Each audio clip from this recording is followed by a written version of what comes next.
fuck is good?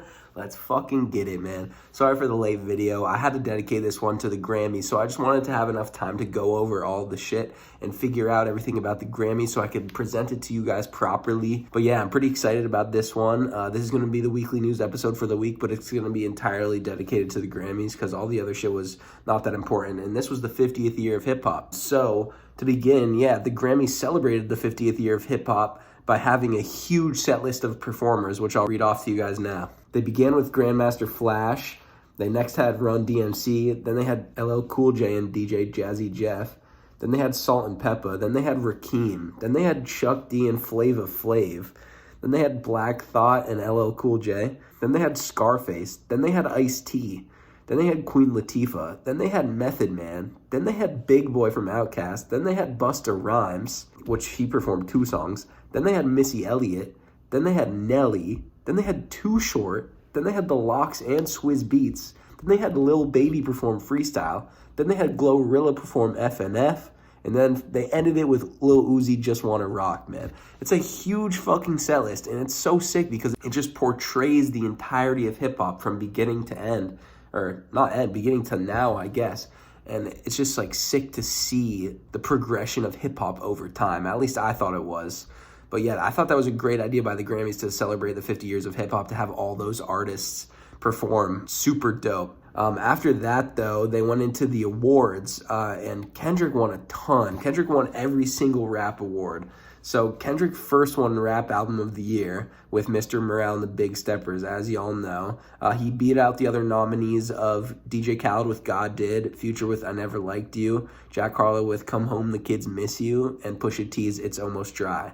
So congrats to Kendrick Lamar, man. I feel like we all saw that one coming, though. Next, Kendrick also won Rap Performance of the Year with The Heart Part 5. The nominees he bid out were DJ Khaled with God Did, the song, Doja Cat with Vegas, Gunna Future and Young Thug with Pushin' P, and Glorilla with FNF, which that's just a crazy stacked lineup, so congrats to Kendrick for that as well. And then finally, Kendrick also won Best Rap Song of the Year with The Heart Part 5 as well, beating out Churchill Downs and Drake and Jack Harlow. God Did with Khaled, Pushin' P, Gunna Future, and Young Thug again, and then Wait For You. That makes Kendrick's 15th, 16th, and 17th Grammy wins, which is fucking crazy. And yeah, that's 17 wins in 47 nominations, which is just a great percentage. Yeah, the last thing I wanted to mention, though, about the Grammys, which was honestly the most interesting piece of news in my opinion, was the fact that, well, first let me say, so Quavo performed a tribute set for Takeoff, which was beautiful, obviously. Rest in peace, Takeoff, bro. We all know he was so young and he was a legend. Everyone in the entire industry spoke so highly of Take. Like, apparently he was this nice-ass guy with great energy and just awesome to be around. No one ever had any shitty words to say about him, and that's not true for every artist that dies. So yeah, apparently it was rumored that there was a physical altercation backstage between Quavo and Offset before Quavo went to perform, because the Grammys apparently asked Offset to perform in the tribute set, and Quavo did not want that to happen. If you guys don't know, the Migos have had beef for I'd say around like 6 months now, and Offset's not been a part of it.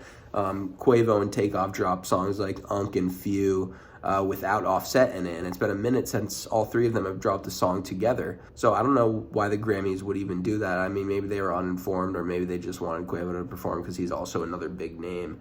But yeah, it's pretty unfortunate that that had to occur. I think, in my opinion, they should put their differences aside for the sake of Takeoff and celebrating his life. Like, even if Takeoff and Offset had beef at the time of his death, it's not like that beef overlooks life and death, man. It's like they were great friends throughout a majority of their lives. And like, Offset wanted to be there for Takeoff, and of course he was sad. When someone dies, that overrides every other feeling that was happening. I can think of plenty of people that I have beef with right now that if they died, like, I would still be extremely upset. Like, death is something different, and it's just sad.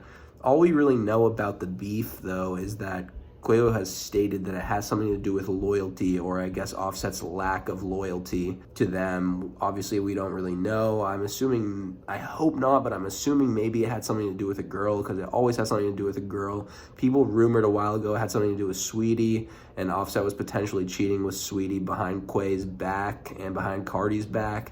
We obviously have no idea. I shouldn't even act like I have any clue, but who knows? But either way, I think they should have put their differences aside for that, whatever, 10, 20 minutes, just to celebrate the life of Takeoff, man, and the beautiful soul that he was. But yeah, all that being said, I think it was beautiful that the Grammys celebrated the 50 years in hip-hop with all of those artists throughout the years perform different major hits. Congrats to Kendrick Lamar, man, for real. Absolute legend. We already know that, though, and rest in peace, Takeoff, man. That's a wrap. Peace.